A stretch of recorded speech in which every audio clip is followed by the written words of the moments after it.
mal lungil sil sen mergidar other belau egom sulang amletun in ramyang al ice TMC channel 38 nga ang klega alayna nga kamo omas kami wa myang al ice al sil al Friday September 21st 2018 mga sel gotal myang al ice gadol tirakra tia belau esera September 16 nga niya other omengeth alum gadong rabli la bulis el report lo sera September 11 ang miltira iyuis ra obur sramdala niya sal arbuli samlamo ngemla secure area ending dirga kapal sab ira report el mera public lo saigang iwasela ada lubendia ang telgib el mering ertir el lorior el gidel say mat ngania ontila vice president el mora US embassy lo ngita ngeswa el modi terminal lo saigal iyuis el labiltig iwasela ardila lubeng saal usop ire lo otia sel result tra report el mera public direk ngani sel tara ay sel gira legal EU sel biltiga ngar beef temla test temla otobda tigingir lo segal EU sada kan iwo sel laaf ti agora di reminder el mera public el wase sel geisra ngel chase el no missing until today ngal redila mal dirga adaptiga ngi magadogora mengi la result tra legal EU sel waseng impossible ngai da redila lubentia sel lo ngerong al ice agirel sel special election rablu rangiwal el ngi amlo lo torok kalmle girel moringi lemloringi atay radolongole lengel hidegi takataro ma Russell Masayos Maser after tial special election engel hidegi takataro ngila 177 votes engel Russell Masayos ngila 162 votes mangagidel hidegi takataro am logat tial election by 5 votes avirakal taramyang al ice asera September 17 emlaringi sel first annual National Day of Action Parade etanga ulmu ulra bayra makati milamol malmor erongul parkon tial al activity ay galbak pading al activity mloringi promote preparedness during a disaster ma national emergencies kadamal merang asulit trigel bak pading legal agencies el loso el mortal parade mlaringa 20 float al tiramlo participate tal parade eguk showgay saigel bak pading la program ma initiatives saigel obisertir atara myang al ice asera Tuesday el September 18 el monmu tercer eli el September 20 imlaringi sel maasil belaw conference etya sel long mang 25th el women's conference rablur belaw tyang amlaringi ra amayong center el alir yatim ra tyal women's conference omgarew emalyugos el belgut togar amrike lakmo sharing and caring batol maasil bela wa amle sab iren mochon ndira kalmal mlebek padingen la al ma agencies amlo sab iren mochon ital maasil bela ndira kalgatingen lel mlaringi ay gidal presentation alul tabd tiraga gidal international and regional organization el mlaringi over 20 women leaders rablu ra Micronesia amlo sab iren mo matog present mga adu al mora maasil bela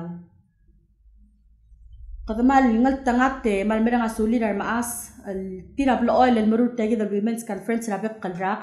mangkuk sab edal mong magada gadorens eguksu babek padingela togoy ragay dal conference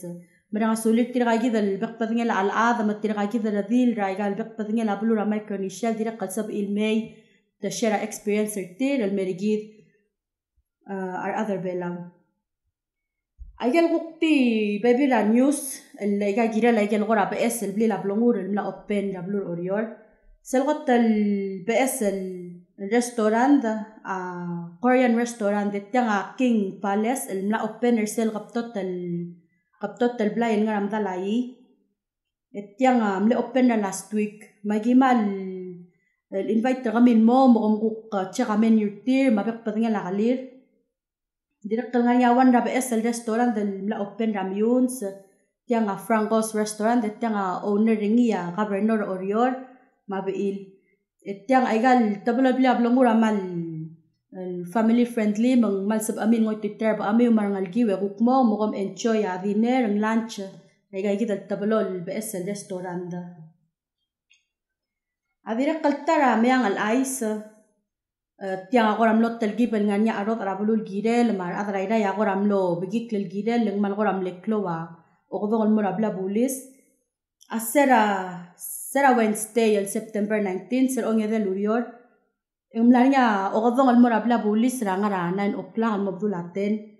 al wasang ngaringia building ngarai ngara balurang rusa rai almla masesabo tel building kloklela other bela unditial business alongra anya adra Bangladesh seral respondal mongar adra blila bulis setial building oreding seles bermal klowangaw mat kman namring low riol tralom water tel ngaw Mlaringia mla bulis elmong mlaringia tablol far and chin elmong direct la direct al malmera solira adra arf el losob ir el tobo del momton nga sewera lom water tial ngaw tiang adira under investigation masel bol rebulis el bolot tabadis el guk result 30 tiagi dal investigation ang mosob edel guk may o aisel mora public la sengarak mal mle ultian sesabo Agimal lolngit tampodo gargik la igagi del goradin digarel toko yasab el gosa igagi del wases pamutagadi reminder el mar public igagi da gukma mang maulapong raigal miang al ice ding hale guk tangaya osenge del mura igel guk police platter el alweek sera September 11 3:16 PM imlania report del gira la adal al telal el ngaram dala coffee berry mga sangara ay gal construction el ngiya ngarinya rioring el altam seral bongar police at tamla identify a suspect el rolmi osima mangal suspectable el bugor ngiya kan finder ngi for disorderly conduct sera Thursday ram ututa ngara 1:26 AM Imlaring yar guk police el nilua report ra central el mlora madalai langanya adal el telal edi paragraral seral bong etamlong al arrest rang kay del adrasina buge kan firing for DUI reckless ma negligent driving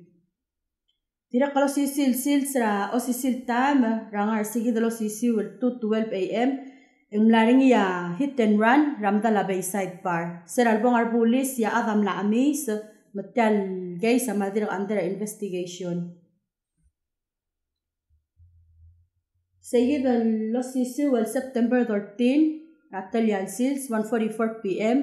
en gukmlanya report tel mora central el waseng ngaringia a adal na momor or ara Mingles restaurant talgay sa madir under investigation for burglary property damage ma theft Sera Friday ututara Friday ra 2:13 AM September 14 Imlaring yar gol el report ra accident ra madal tal muutal nego building ra magati seral bongar adrabla police at tamla identify ra suspect el Byron Andres nga booked and confined for DUI and reckless and negligent driving sel momong maulapong regal police planner ra sera Sabadong ra ututaw 1:58 AM